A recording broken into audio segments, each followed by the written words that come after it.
there's tools such as Rentometer, or there's another one that's Slick CoStar. What they do is they give you they actually give you the average of rents in a given area. So it's like based on how many units are available in that area, or not even how many units are available, how many units there are, period, in that area. It'll tell you like what the average rent is for what size bedroom and things of that sort. So you can like actually go through and see like, okay, like this property, they're renting their 2-bedroom out for $2,500. And like, oh, my 2-bedroom is, you know, just down the street from this one. It looks better than that one. So I know I can at least get $2,500.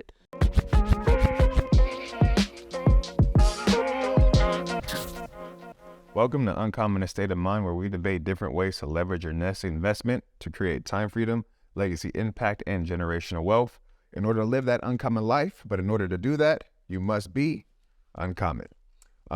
So we're going to go ahead and continue on to our debate regarding the credit versus loans in order to get into that investment. And the best way we decided to go ahead and hop into this was to create a hypothetical scenario and then kind of attack that scenario using our different options or different products, right? So I'm gonna go ahead and let AD break down that scenario for us. Yeah, so if you haven't seen part 1, go back and watch part 1 where we discussed a duplex for about $500,000. So we'll just keep playing off of that. So the scenario we're going to use today, the example property will be an East LA duplex priced at $500,000. Well, not priced, but that's the price we're putting in our offer for. That's the price we got approved for. $500,000. He's going to run through the different ways he would attack that with credit. I'll run through different ways to attack that with purely loans. So the idea is that the property is going to need about $30K in repairs. Yeah, so $30,000 in repairs. After that, the property would be worth, let's say, about $650. So this is just an example, just to make things very simple and clear, and like this isn't an actual deal that we found or anything like that. Just to help you guys get an idea of what we're talking about. Right. Also, we're not offering any legal advice or financial advice. Once again, we're going through this just purely off of curiosity of, you know, what we can do with the different products that we have. Right. And hopefully to inspire you to go learn more and do more research on your own. Yeah, indeed. Before we get into this, we did just watch. Yeah. I don't know if y'all are into UFC. John Jones just came back and fought for the first time in since 2020. In years. And he fought what's his name? Cyril Gane? Cyril Gane, yeah. And he's supposed to be, when I watched him fight Francis Ngannou, I thought he was it, but he just got submitted in 2 seconds. In 2 seconds. We just spent literally 10 to 15 minutes trying to figure out how to pay for this fight. On the fight, it went so quick, man. Anyway, okay, so AD's already set it up with the scenario. We have a $500K property in East LA, and if we just get it as it is, and what type of, did we run down what type of, it needs repairs? Does it need repairs, or can we add repairs, or is it necessary for repairs? Let's say you can add repairs, but without the repairs, it's without repairs, the income won't be as good. Okay. So let's say that, but let's say you don't quite need the repairs. Okay. There's a couple of things that we can do in regards to this. So if you use, once again, if you didn't watch the first part of this, definitely check that out because we packed in a lot of information in there. You could go ahead and acquire your business credit or your personal credit to go ahead and take down a property like this. Now, my best advice to you is if you're applying for personal credit or business credit, try to get cards that have between 12 to 18 months zero interest. That way you can maximize that time in paying very little back to those cards while you're engaging in this investment, right? So now you can really take advantage of that with personal credit and business credit, usually with corporate credit, it's hard to get cards that don't already have their interest rates, start up immediately. The cards that I have, one of them being cap on tap, like they immediately charge you your interest payments.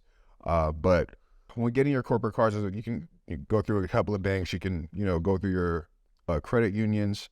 You can go through your larger banks like Bank of America, Chase, and things of banks of that size. But check that out, and we're actually going to do another episode, kind of going through kind of the different banks and how to really go through that system in another episode. But so say you have your cards, right? You can go ahead and purchase this personally, right, with personal cards that you may have obtained. But understand that since you've purchased it personally, it's going to reflect on your credit report, which is going to bring down your credit score. So if you were to do this, try your best to do it on, either with a corporate business card or a business card. That way it doesn't reflect personally on your end. Next is, usually people don't start off with that much credit to go ahead and acquire a property, right? You have to go through a system in order to go ahead and reach up to that number. But say you do, and I'll just go through the system really quickly, is you apply for credit, you utilize those cards, you keep it under, if it's personal, you keep it under 30% utilization, or if you go over, you pay it back. If it's business, you keep it under 50% utilization, or if you go over, you pay it back. And after a few months of doing that, you go back to these banks and you ask for line increases. And you can do this process over and over as many times as you want until you have I've talked to investors who have $1 million of business credit just sitting, waiting to be deployed because they just have done that system over and over and over again. And they've kept their utilization low and their business and their credit history good. So what does it even take to get to that kind of point, though? $1 million in business credit? Yeah. That sounds crazy. It's insane. I don't know what I'll do. It's insane. What I'll do. But yeah, you definitely can. Anyway, so say you're a person who has that $1 million line of business credit. So go ahead and take that $500,000 to purchase this property, knowing that after you repair it, and the repairs are $30K. So you're gonna need $530K closing. Well, you need $500K closing. You'll take your $30K to repair it. You're gonna go ahead and gain that. Now, what did we say it was gonna appraise for? $650. Yeah, about $650. So then it's gonna go ahead after you make those repairs. You're gonna gain that 120K of added value. There we go. Oh, okay. Yeah. So after you do those repairs, it'll appreciate for that 120, in which you can, either pocket or use, and what have you. What's awesome about that, and why, if you have it, if you can do that, you don't need to go talk to any banks. You know what I'm saying? All the cash that you're paying back to your cards is going back to you, and you're not paying off any debt services or any banks or any loans. Because the thing is, when you pay back cards, you're paying yourself back so that you can go ahead and utilize those cards again. When you pay back loans, you have to pay those those lenders back. Sorry, you have to pay those lenders back, and after that, they can decide whether they want to lend with you again or not. Not to say that they won't. If you did a good job, I'm pretty sure they will. But once again, it's not your money. With business credit, that's your cash. Now, let's say that 500K is too steep, right? Like, okay, 500K credit to bring to the table, and there's a way that you can use credit. And some people, so I get so ahead of myself because I get excited. So let me slow down. Right. Let me slow down. Okay. So there's a way that you can use credit in order to go ahead and put a purchase on a home. You can pretty much just pull the equity out of the credit cards and purchase the home in escrow. One of the companies that can do that is called Plastic, where you pretty much submit your payment to them. They take a interest charge, but then they go ahead and write a check on your behalf to then go ahead and take down that property. So yes, you can use credit to go ahead and take down property, right? So I wanted to get that across. Now, say that, once again, 500K is too steep for you, right? you can go ahead and find partners, credit partners, that are interested in the property and they see the value potential, and of course how much it appraises for, and they could all be all in on this project with you, right? Let's say you have 4 partners, right? So if you have 4 partners, and I did the math really quickly here. Yeah, 4 partners. That means each credit partner would have to come in with $132K. Well, you guys will own it. Everybody's going to have 25% ownership of this property. And that price includes the repair cost. So after you get those repairs done, obviously you're going to go ahead and get that appraisal. Once it appraises, you're going to go ahead and pocket that 25K of equity. Would it be called equity, or would it be appreciation? Appreciation? Yeah, because there's like standard appreciation and then there's forced appreciation. So if you increase the value, that's forced appreciation. There we go. So then you're going to go ahead and pocket that forced appreciation if you factored in those repair costs, right? So if you divide that by 25%, everybody's going to get back $33,125 on top of owning that asset, right? And then after it appraises, if you want to resell it, not only do you get your cash back, but then of course you have your $33K that you made extra. So those are the ways that you could possibly knock that down. You can do it by yourself. You can do that with credit partners. And I only use 4, but there could be multiple credit partners in this deal. And, equity is going to be divided by how much of a percentage that you put into actually the purchase price of the property. So it could work in many different ways. The biggest benefit is you're paying yourself back. You're not paying any loans back.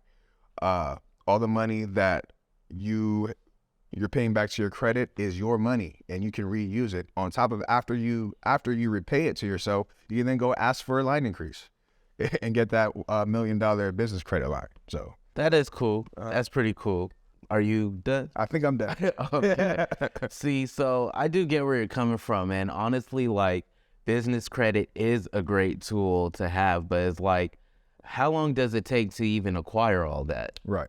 So it depends. So if you're doing this by yourself, that might take some time, because you do that process, depending on how well you know that process, or if you know a really good credit repair person or business that can help you take inquiries off quickly, it'll take some time, to be honest with you. I want to say a few years to get up to $1 million. See, or let's start from scratch. Let's just say, for that example, like, I'm starting from scratch and I want to be able to have $125,000 in business credit. $125,000? Yeah. You probably get that, depending on where your credit is, your credit score is, you could probably get that in 1 round. All right. Because I've gotten that in 1 round, close to that. Okay. See, because like my thing is like, for like my first example was the FHA loan. For the property we use, the $500,000 property. Well, before you get into that, because you did say something else, like how long would it take to get up to that? If you do it by yourself, it might take a year or 2 to get there. For $500K or $1 million, it'll take maybe a couple of years. For $125K, depending on how good your personal credit is, if you do it with business credit or personal credit, you can do that in 1 round. If you have partners, that's a whole different ballgame, because you can start right away. Even if I am the person who brought the deal to the table and my credit sucks, but I have awesome credit partners who see the potential in the deal, then I'm going to get my cut for finding the deal, and they're going to get their cut, and we can, we'll figure that out, how we want to make the percentages out off of that. But of course, then they're going to get their percentages off of the money that they put in. So this could happen quickly, but you do need to make the right partnerships. Got you. Very true. So, so like, I'm going to first off discuss, like, if we were trying to use the standard FHA loan to do this. So in this example, like we said, the repairs weren't like heavy repairs, right? So like, we're hoping it's just cosmetic repairs or just light things here and there to increase the value needed. But if it's something like a damaged roof or like bad flooring, no lender is going to approve that on an FHA loan, like off top. So that is one drawback of like an FHA, the standard FHA loan, that it's going to be harder to get approved when you're looking for a value add type of situation. Like I said, unless it's only cosmetic or things of that nature. But the dope thing is that, let's say it is only cosmetic, or it is like light things, or the home is still fully habitable, then you are actually able to still get that loan from a lender like using FHA, and you can still add value to it. So that's a real dope thing. So it's like a lot, what I've seen people do is like they'll use an FHA loan, but then like make sure it's barely good enough to qualify. You know what I mean? So they still have an opportunity to add some value in there. So it's like, that's a tactic, that's a real good strategy to use. But this is really ideal, especially if you're a first-time investor. This is really ideal for that FHA 203K loan that we were discussing in part 1. Again, if you haven't seen part 1, go back and check it out. The FHA 203K loan, that will allow you to get up to $35,000 in repair costs for your property. So the reason why that's really cool and that's ideal is because you can buy that value, again, like we mentioned, you know what I mean? So it's like, you still put down your same 3.5%, you still put down the same 5% closing costs, but then like the repair costs are worked into your loan, and that doesn't have to come out of your pocket. That's like a real ideal. Anytime you can get anything done that you don't have to come out of pocket for, that's like a real estate investor's dream. Quick question, just for the audience. So you said 3% down of the purchase price, correct? And in our hypothetical, our building is worth $500K. Mm-hmm. So what's 3% of that? That should be about 17,000. I want to say 17. Yeah, so $17,500. That's 3.5%. Okay. But then you are going to need 5% in order to for your closing costs. So that's another $25,000. So plus $25,000. So you're in there for like what, around in the 40s, you know, like 40,000 or so. So now you're all in the deal for 40K. Yes. Yes. Okay. So yeah, this will be a perfect scenario for the FHA 203K loan, because you'll put down that 3.5% down payment, your 5% closing costs, and then that's all that's coming out of pocket for you. But then the repairs are still going to come out of that loan that you will be paying, you know, month by month after you take over the property. So that's very ideal. But then another scenario is the DSCR loan. So the DSCR loan, this will be a little tricky because that loan is specifically based off of how much that property is able to, you know, to gain in income. Are we talking about like rent, or are we talking about... Yeah, in rent. Well, I mean, technically rent, but really whatever it is that like you'll be doing, whatever income producing activity that's going on in that property. All right, so sell crack. I mean, if you got to,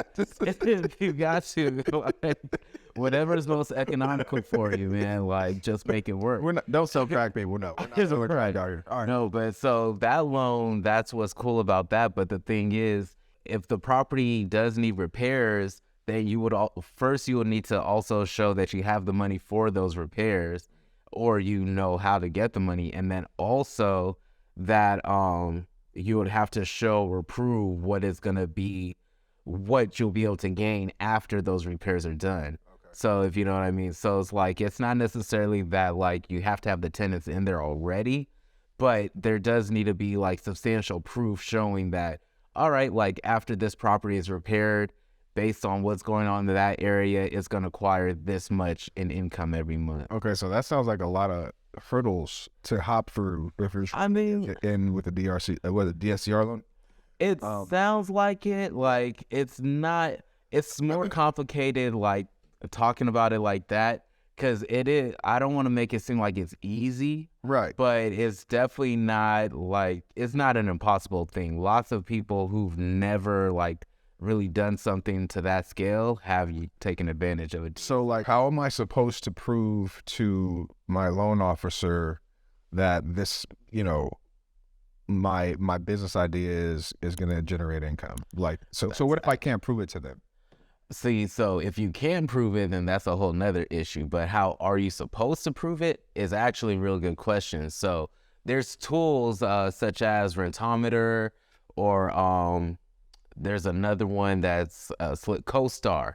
What they do is they give you they actually give you the average of rents in a given area. So it's like based on how many units are available in that area, or not even how many units are available, how many units there are, period, in that area. It'll tell you like what the average rent is for what size bedroom and things of that sort. So you can like actually go through and see like, okay, like this property, they're renting their 2-bedroom out for $2,500. And like, oh, my 2-bedroom is, just down the street from this one. It looks better than that one, so I know I can at least get 2,500. I like to be very conservative with my numbers because I'm typically like the representative for somebody else. So I like to be real conservative because I'm helping other people get investment properties. So I do think it's better to be conservative with your numbers just to make sure that it goes smoothly once you pass it on to the lender.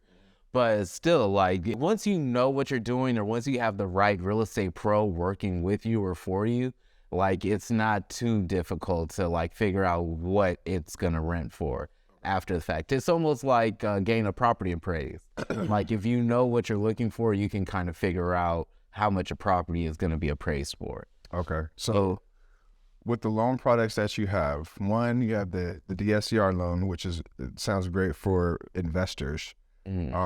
Or a pool of people. But you are going to have to jump through some hoops in order to prove that this property is profitable. And on top of that, you're going to I wouldn't say it's hoops, though. It's really not hoops because... What are they, rings?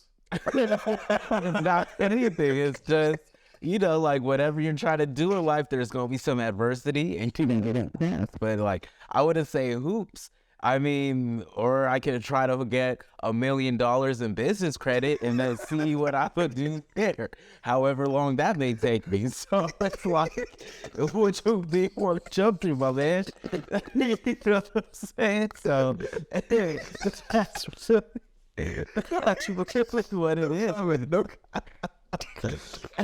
is. Okay. like I was saying, if you have the right real estate pro working with or for you, so like really any deal finder, if your deal finder isn't sending you examples or comparables like in that area of like what rents are going for, what properties sold for, you need a different deal finder, because every deal finder should be able to tell you like, all right, once you fix it up, it's gonna be worth X amount, like period. So that's what I'm saying. So even if you're not the person who's going to be doing that, somebody in that group or crew should be knowing what that looks like. Okay. Yeah. All right. So then on top of that, then you also have, with that lender, you're going to have to pay back that lender's, whatever they loaned you. Well, maybe not you, maybe tenant. How long is their loan products? How long does it pay off?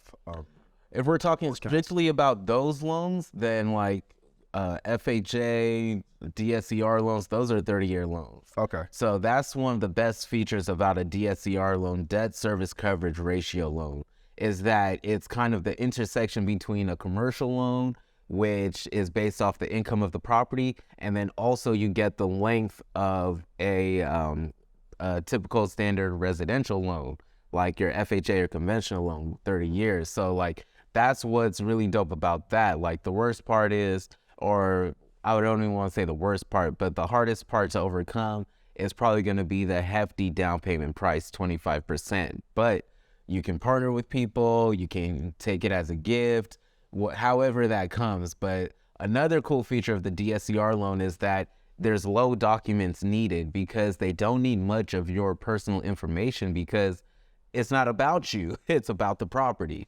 So that's a cool thing about it. So the only drawbacks that I see with any of those loan services, they're all awesome. I'm not going front, but the drawback is for some, you'll have to jump through hurdles, hoops, rings. Again, from whatever your hoops are coming. You know what I'm saying? You'll either have to jump through hurdles or hoops in order to prove that this property is profitable before they loan to you. And two, whatever loan product they give you, you do have to pay that back, and it's not yours. They can decide whether or not to work with you again.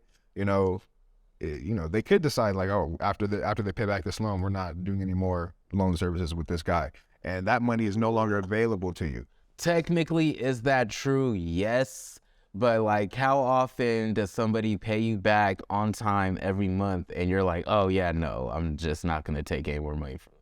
And then plus, if it's not them, it's going to be someone else. There's too many lenders in this town, or any town really, to like be stuck on one.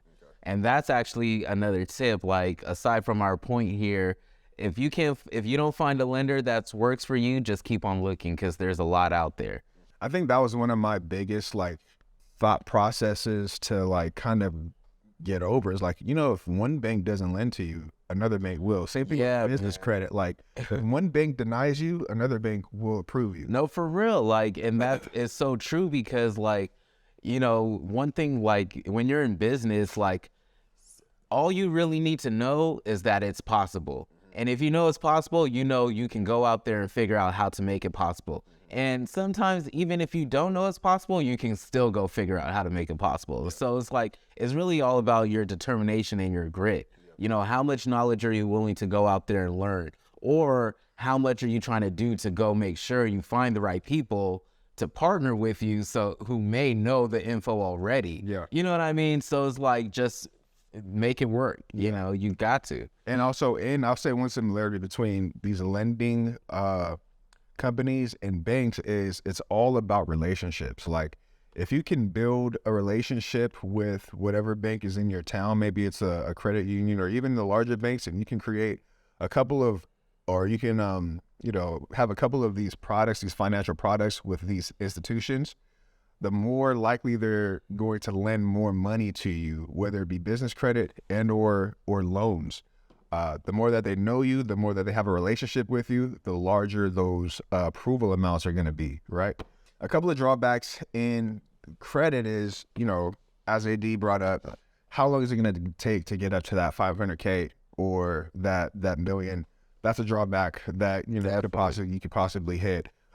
How many people can you trust, or how's it, where can I find people to trust in order to give them a piece of this deal? You know what I mean? Like, that's also a drawback that you could have. But the more that you engage in investor activity, and to be honest, lenders, if you're looking to go through lenders, they'll introduce you to partners that are serious about deals, so that you guys can partner on a deal with them. But that kind of brings me to our next point is, so what we did is we kind of did on the credit side, completely using credit to go and capture this property, hypothetically. And then we also decided to go completely using loans, of course, putting that cash down, however you acquire that cash, that 3% or that 25%, it could be something you saved up in the bank. Now, there is a hybrid approach, right? And the hybrid approach is probably the most likely approach you should take. It's really just a hack. It's just a hack, right? Hacks. Yeah. So the hybrid approach pretty much is you acquire business credit or personal credit or however you decide to get credit, but you only use it for the down payment and not the purchase price of the entire property. Right. Right. So that means you're gonna need a lot less. So that brings what? That brings our 500K purchase price down to 50K, or what was it, 17K if it were using a FHA loan? Technically, yeah. Extra 5% of closing cost.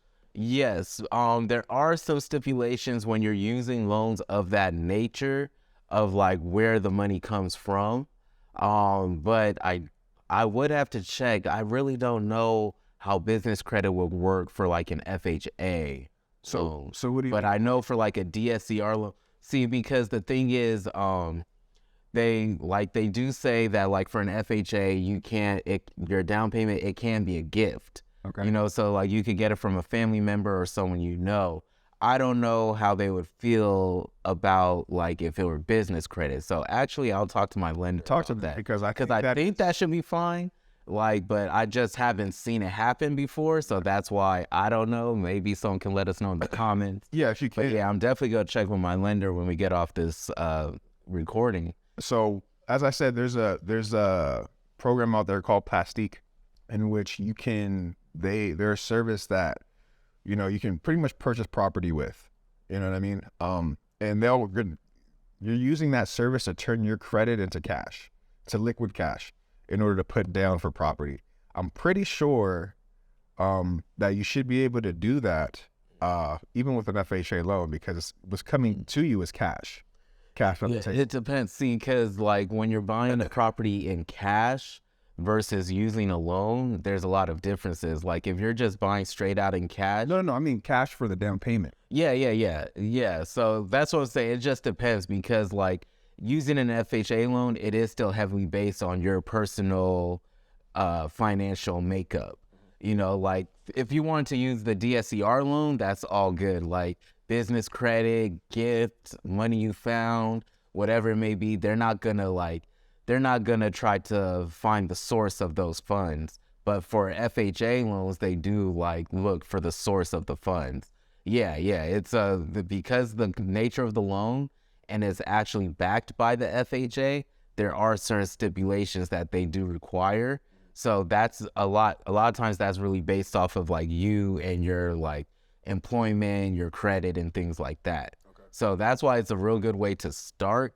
I wouldn't necessarily say it's the best way to scale a portfolio. God, especially because you have that seasoning period. Exactly. So it's a real good way to start, maybe not to scale. Okay. Yeah, like once you start to scale, you're either going to want to like look at getting partners or find a way to accumulate large amounts of money, you know, to put down on properties. Right. So if you guys have any information in the comments, leave some information in the comments if you think that's possible for us to do. We're open to learning as well, and AD's gonna check with his lender and see if that's even possible. Right. Yeah, and that's what we're in for. We're here to learn, and we're here to learn with you guys. So let's just learn together. Right. So say that you are able to. If you are able to, you're taking your credit, either your personal credit or your business credit, you're using it for the down payment, and say you're doing it by yourself, you have between the 17 to like 40, is it 40K total, including?